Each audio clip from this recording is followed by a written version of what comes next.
गंवार सास बहू की 4 बजे वर्सेस मॉडर्न सास बहू की 11 बजे की रसोई। इंदिरा और हेमा दो सौतेली बहनें हैं जो एक ही शहर में रहती हैं और दोनों का घर अगल बगल में है। इंदिरा जो पुराने जमाने की सोच रखती है और सुबह 4 बजे उठकर अपनी रसोई में खाना बनाना शुरू कर देती है, वहीं दूसरी तरफ हेमा जो मॉडर्न है और वो 10-11 बजे उठकर किचन के काम करती है। अरे बाप रे, 3:30 बज गए। 4 बजने में सिर्फ आधा घंटा बचा है। चलो जल्दी से नहा के रसोई का काम शुरू कर देती हूँ। इंदिरा नहाने के लिए जाती है और कुछ ही देर में नहा के तैयार हो जाती है। उसके बाद इंदिरा पूजा करती है। हे भगवान, आज थोड़ी देर हो गई पूजा में, हो सके तो माफ कर देना। पूजा करने के दौरान इंदिरा इतनी तेज घंटी बजाती है कि बगल के घर में सो रही हेमा की नींद खुल जाती है। ये कौन से जो सुबह सुबह मेरी नींद खराब करने पर तुला हुआ है? वही दुष्ट इंदिरा होगी। आज तो इसे छोड़ूंगी नहीं मैं। इंदिरा अपने घर के बाहर आंगन में ही तुलसी माता की पूजा कर रही होती है, तभी हेमा बाहर आकर उस पर चिल्लाने लगती है। ओ पुजारिन, पागल हो गई है क्या जो सुबह सुबह इतनी तेज घंटी बजा रही है? बंद कर दे अपनी ये घंटी, नहीं तो मुझे तेरी घंटी बजाने में वक्त नहीं लगेगा। अरे ये कौन चिल्ला रहा है सुबह सुबह? अरे मैं हूँ, इधर देख कर बात कर। ये नजरें क्या घुमा रही है? हेमा इंदिरा पर बरस रही होती है, तभी वहाँ कुछ पड़ोसी आ जाते हैं जो सुबह मॉर्निंग वॉक पर निकले थे। क्या बात है हेमा, सुबह सुबह क्यों खामखा चिल्ला रही हो? देखो ना यार, सुबह रोज का हो गया है इसका। रोज 4 बजे इसकी इतनी तेज घंटी बजती है जिससे मेरी नींद ही खराब हो जाती है। ओफो हेमा, तुम भी ना इतनी छोटी सी बात पर इतना बड़ा हंगामा बना रही हो। क्यों ना बनाओ हंगामा? सुबह 4 बजे सबके सोने का वक्त होता है और उसी वक्त ये औरत अपना खटर पटर करना शुरू कर देती है और इसके खटर पटर की सारी आवाज मेरे कमरे तक आती है जिससे मेरी नींद टूट जाती है। अच्छा तो जरा रुक जा, उसको पूजा कर लेने दे, फिर बात कर लेना आराम से। अरे रेखा, क्यों सुबह सुबह अपना दिमाग खराब कर रही हो? इसकी तो रोज की आदत है सुबह चिक चिक करने की। हो, देखो तो कौन बोल रहा है। नींद खराब करो तुम और दिमाग इनका खराब होता है। हमारा तो दिमाग खराब ही नहीं होता है। क्यों? तो क्यों सुबह सुबह इतना चिल्ला रही हो? तेरी इस घंटी की वजह से। तो तुम क्या चाहती हो, तुम्हारी तरह मैं भी 11 बजे उठूं जब सूरज सर पर चढ़ा हो? हाँ बोल ना, पूजा ना करो, अपने घर की रसोई में खाना ना बनाऊं? तुझे जो करना है कर ले, बस मेरे घर में इस घंटी की और तेरे बर्तन की आवाज अगर आई ना तो देख लेना, तुझे मैं छोड़ूंगी नहीं। अरे चुप करो दोनों, कैसे बहस कर रही हो? बहू लाने की और सास बनने की उम्र हो गई है तुम दोनों की। थोड़ा तो उम्र का लिहाज करो। तुम्हारी बहुएं आएंगी तो क्या कहेंगी कि कैसी सास है मेरी? अरे ऐसा कुछ नहीं होगा, क्योंकि मैं अपनी बहू अपने हिसाब से लेकर आऊंगी, जो इस जमाने की सोच रखने वाली लड़की हो और मॉडर्न हो, इन गंवारों की तरह थोड़ी ना। हाँ रेखा बहन, मैं भी अपनी बहू संस्कारी और गुणवान लेकर आऊंगी, जो हमारे रीति रिवाजों का सम्मान करे, उसे निभाए। मुझे मॉडर्न बहू नहीं चाहिए जो दिन में 11 बजे सोकर उठे। मुझे तो समझ नहीं आता कोई 11 बजे कैसे सोकर उठ सकता है। खैर छोड़ो, मुझे क्या।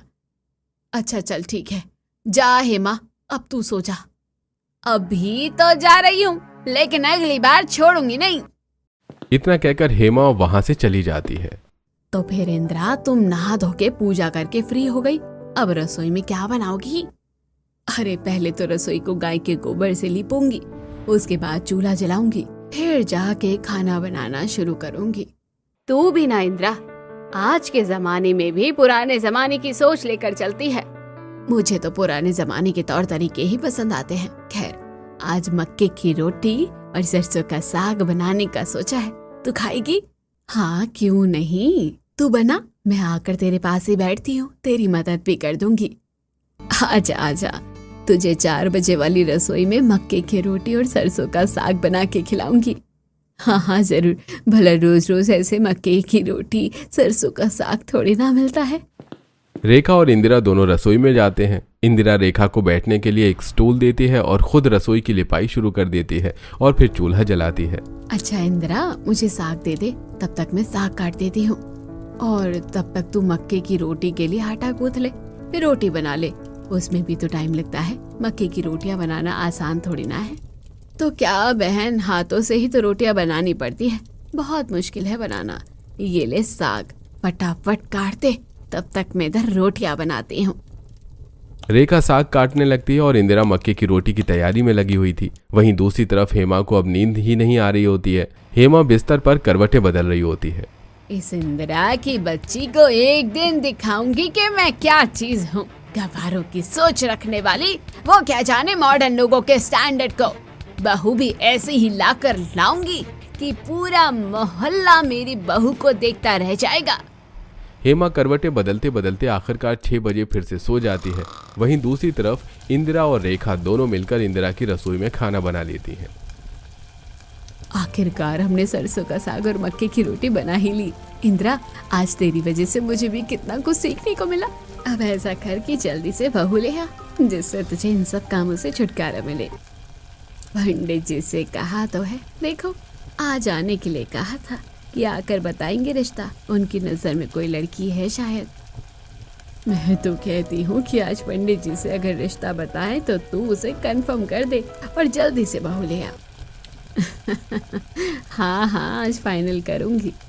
चलो अब मैं चलती हूँ। हाँ ठीक है। घड़ी में 11 बजते हैं। हेमा के घर का अलार्म बजता है और हेमा की नींद खुलती है।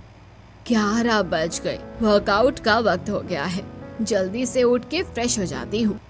हेमा 11 बजे उठकर जिम करती है। हेमा के घर में ही एक छोटा सा जिम है जिसमें treadmill, bench press, punching bag, dumbbells और फिटनेस साइकिल जैसी वर्कआउट मशीनें हैं। जिम की बात ही अलग है। अगर जिम पार्टनर मिल जाए तो और मजा आ जाए। वैसे आज पंडित जी आने वाले हैं किसी लड़की का रिश्ता लेकर। ऐसा करती हूँ, नाश्ता बना के जल्दी से रेडी हो जाती हूँ। पंडित जी आने ही वाले होंगे। हेमा अपने किचन में जाती है। क्या बनाऊं? ऐसा करती है एवोकाडो सैंडविच और स्मूदी बना देती हूँ। हेमा किचन में एवोकाडो सैंडविच और स्मूदी बनाती है और फिर कुछ ही देर में पंडित जी आ जाते हैं और दरवाजा खटखटाते हैं। लगता है पंडित जी आ गए हैं। हेमा दरवाजा खोलती है। अरे पंडित जी, आप आइए आइए, अंदर आइए। हाँ जी, क्या हुआ पंडित जी, कोई लड़की मिली? बहुत अच्छी लड़की मिली है जी, एकदम तुम्हारी तरह मॉडर्न है। ये देखो। पंडित जी हेमा को लड़की की तस्वीर दिखाती हैं। अरे वाह, लड़की तो बहुत अच्छी है पंडित जी, मुझे लड़की बहुत पसंद है। आप ऐसा करें, रिश्ते की बात को आगे बढ़ाइए, मैं इसी से अपने बेटे की शादी करूंगी। ठीक है जी, मैं बात करता हूँ, फिलहाल अभी मैं चलता हूँ। जी पंडित जी। पंडित जी हेमा के घर से निकलकर इंदिरा के घर जाते हैं। अरे पंडित जी, आइए आइए। हाँ जी। क्या हुआ पंडित जी, कोई रिश्ता मिला क्या? हाँ बेटा, रिश्ता तो मिला है, एकदम तेरी तरह संस्कारी है। ये देख। पंडित जी इंदिरा को लड़की की तस्वीर दिखाते हैं। हाँ पंडित जी, लड़की तो बहुत संस्कारी लग रही है। आप रिश्ते की बात आगे बढ़ाइए, हमें रिश्ता मंजूर है। ठीक है जी। पंडित जी इंदिरा के घर से चले जाते हैं। कुछ ही दिनों में हेमा और इंदिरा दोनों के बेटों की शादी हो जाती है और आज दोनों बहुओं का अपने अपने ससुराल में गृह प्रवेश था। दोनों बहुएं सुबह 4 बजे ही गृह प्रवेश के लिए द्वार पर खड़ी हो जाती हैं। आओ आओ बहू, आज इस घर में तुम्हारा स्वागत है। कलश गिराकर कुमकुम से होते हुए घर में प्रवेश करो। जी माँ जी। रीना इंदिरा के कहे अनुसार करती है और घर के अंदर प्रवेश करती है। देख बहू, हम लोग बहुत सीधे साधे लोग हैं। ये छोटा सा घर है हमारे पास। मैं तुझे पहले ही बता रही हूँ कि हम लोग पुराने जमाने के तौर तरीकों को मानने वाले हैं। हमारे घर सुबह 4 बजे की ही रसोई में खाना बनता है। हाँ माँ जी, मैं जानती हूँ, मैं भी पुराने जमाने की रीतियों को ही मानती हूँ। अरे वाह, ये तो बहुत अच्छी बात है। चल बहू, तू थक गई होगी, चल थोड़ा आराम कर ले। नहीं नहीं माँ जी, सुबह के 4 बजे है, ब्रह्म मुहूर्त का वक्त है, अब भला थोड़ी सो सकते हैं। अरे वाह, मेरी बहू कितनी समझदार है। चल अच्छा है, अभी ही तेरी पहली रसोई की रस्म करवा देती हूँ। जी माँ जी। इंदिरा रीना को रसोई में लेकर जाती है। देख बहू, ये है मेरी रसोई। ऐसा कर, तू पहले रसोई और चूल्हे को गोबर से लीप ले, फिर चूल्हा जला के कुछ बढ़िया सा बना देना। जी माँ जी। मैं सोच रही थी कि पहले खीर बना देती हूँ। हाँ हाँ, जो तेरा मन हो वो बना ले तू। ठीक है माँ जी। एक तरफ इंदिरा अपनी बहू का गृह प्रवेश करके उसे पहली रसोई करवाने की तैयारी करती है, वहीं दूसरी तरफ हेमा अपनी बहू का गृह प्रवेश कराने के लिए तैयार खड़ी होती है। आओ बहू, तुम्हारा इस आलीशान घर में स्वागत है। अरे वाह मम्मी जी, ये घर अंदर से कितना सुंदर है। ये पेंटिंग्स कितनी सुंदर है, कितनी क्लासी लग रही है ये। हाँ तो तेरी सासू माँ 100 साल पुरानी थोड़ी है। मेरी सौतेली बहन की तरह हम मॉडर्न लोग हैं, इसलिए मॉडर्न घर में रहते हैं। आई एम लकी मम्मी, जो मुझे आप जैसी सासू माँ मिली। हाँ तो अच्छा है ना। अब सुन, बहुत थक गई होगी ना तू जाके थोड़ा आराम कर ले। हाँ मम्मी जी, चलिए सो जाते हैं एसी ऑन करके। मुझे तो बहुत तेज नींद आ रही है। तू कमरे में जा, मैं गेट बंद करके आती हूँ। जी माँ जी। रात भर की थकी हुई हेमा और उसकी मॉडर्न बहू नव्या सुबह 4 बजे जाकर अपने अपने कमरे में सो जाती हैं और फिर सीधे 11 बजे सोकर उठती हैं। उठ जा बहू, 11 बज गए। चल, आज तेरी पहली रसोई है। जी माँ जी, उठती हूँ। नव्या सोकर उठती है और फटाफट अपनी पहली रसोई के लिए तैयार हो जाती है। नव्या बाहर आकर देखती है कि उसकी सास जिम कर रही होती है। अरे वाह मम्मी जी, इस उम्र में भी आप जिम कर रही है, मानना पड़ेगा। अगर फिट रहना है बहू तो जिम तो करना ही पड़ेगा। कल से मेरे साथ तू भी जिम करेगी। हाँ हाँ, क्यों नहीं, मुझे भी तो एक जिम पार्टनर मिल जाएगा। इससे अच्छी बात और क्या होगी। वैसे मम्मी जी, आप बताइए कि पहली रसोई में क्या बनाऊं? बेटा, मैं कह रही थी कि अभी ब्रेकफास्ट में तो एवोकाडो सैंडविच और स्मूदी पीऊंगी मैं। तो ऐसा कर, तू मेरे लिए वही बना दे। ऐसे ही अपनी पहली रसोई की शुरुआत कर। अरे वाह मम्मी जी, ये तो सॉलिड आइडिया है और ये तो मुझे बनाना भी बहुत अच्छा आता है। मैं अभी आपके लिए बना कर डालती हूँ। हाँ ठीक है। नव्या अपनी पहली रसोई बनाने जाती है। अगला दिन आता है। इंदिरा और रीना 4 बजे उठ जाती हैं। माँ जी, मैं नहा के आ रही हूँ, फिर साथ में पूजा करेंगे। ठीक है बेटा, जल्दी आकर तैयार होकर आ जा। रीना कुछ ही देर में तैयार होकर आती है और दोनों सास बहू मिलकर पूजा करना शुरू करती हैं। जैसे ही घंटी बजती है, फिर से हेमा और उसकी बहू नव्या की नींद खुल जाती है। आज तो इन सास बहू को मैं छोड़ूंगी नहीं। मुझ तक तो ठीक था, लेकिन मेरी बहू को ये लोग ढंग से सोने नहीं दे रहे हैं। सुबह के 4 बजे हैं, लेकिन फिर भी इन लोगों को पता नहीं क्या चल रहती है।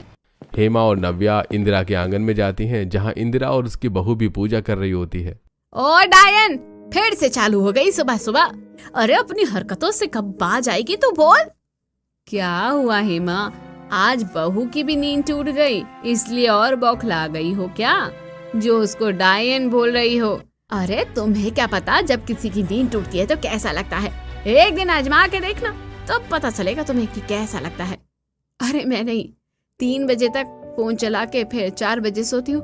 मैं तो अपने वक्त से 10 बजे सो जाती हूँ और 4 बजे उठ जाती हूँ।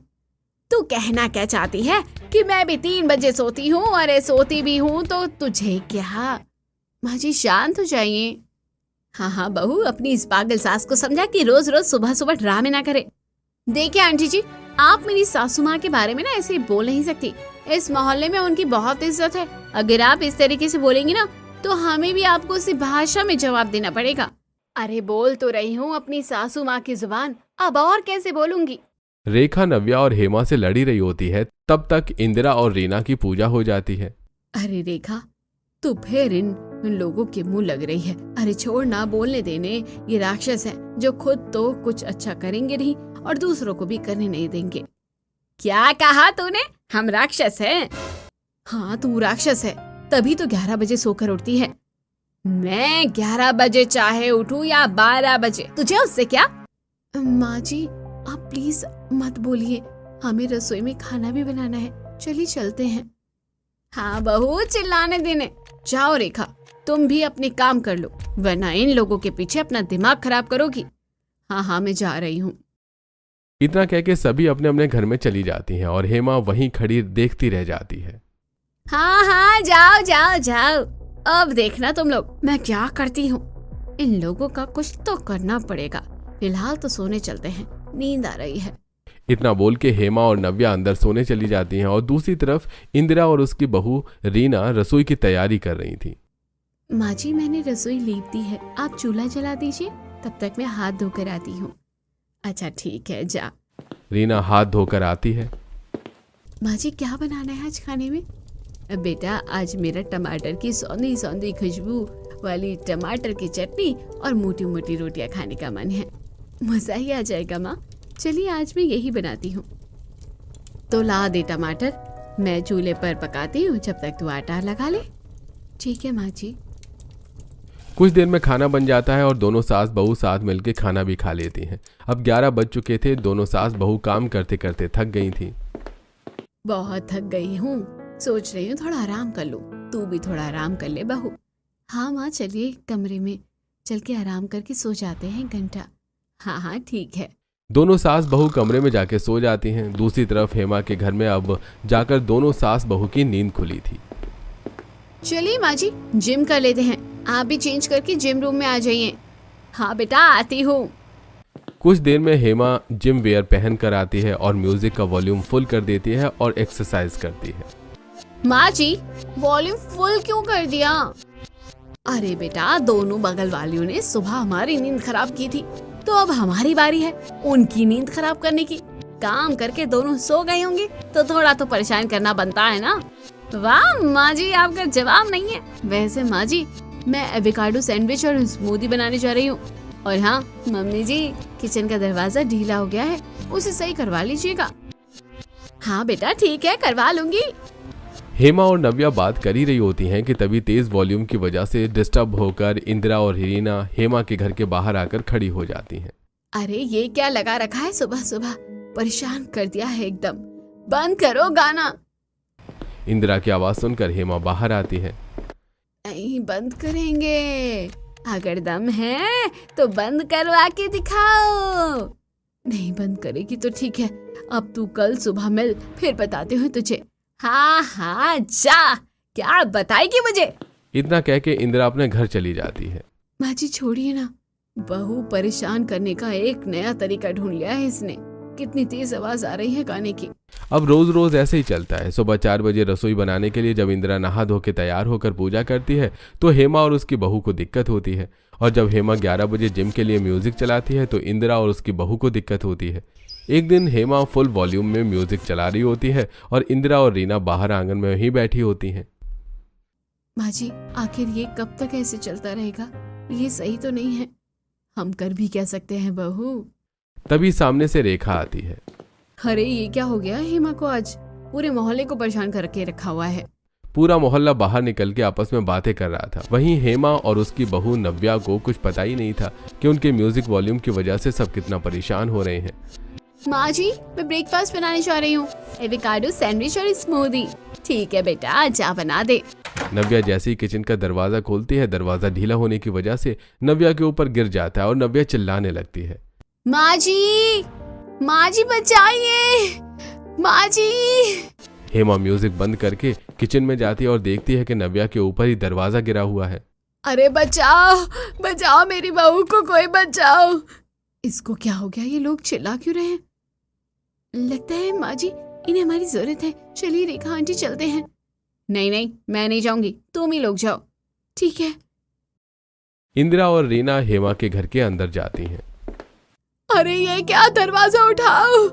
नहीं उठ रहा दरवाजा, बहुत भारी है, प्लीज कुछ करो। आंटी आप डरिए मत, हम तीनों मिलकर दरवाजा उठाते हैं, दरवाजा उठ जाएगा। ठीक है। तीनों के मिलकर उठाने पर दरवाजा उठ जाता है और नव्या दरवाजे के नीचे से निकल आती है। थोड़ी देर बाद रेखा भी हेमा के घर में जाती है। क्या हुआ, बचा लिया ना तेरी बहू को इन दोनों ने? हाँ, अगर आज ये ना होते तो मैं यहाँ नहीं खड़ी होती। तो हेमा, अगर शर्म बची हो तो माफी मांग ले इनसे। ये ना होते तो तेरी बहू चली गई होती फिर आज ऊपर कान्हा जी के पास। हाँ इंदिरा, मुझे माफ कर दो, मुझसे गलती हो गई। मैंने तुम्हें बहुत अपशब्द बोले हैं। अगर तुम अपना ये डीजे वाला चलाना बंद करोगी तभी माफ करूंगी। बोलो मंजूर है? हाँ हाँ मंजूर है। मैं अब साउंड प्रूफ दरवाजा लगवा रही हूँ, तो अब मैं तुम्हें परेशान नहीं करूंगी। तो ठीक है, फिर अब आजा गले लग जा। हेमा इंदिरा के गले लग जाती है और इस तरह से दोनों परिवारों के मतभेद खत्म हो जाते हैं।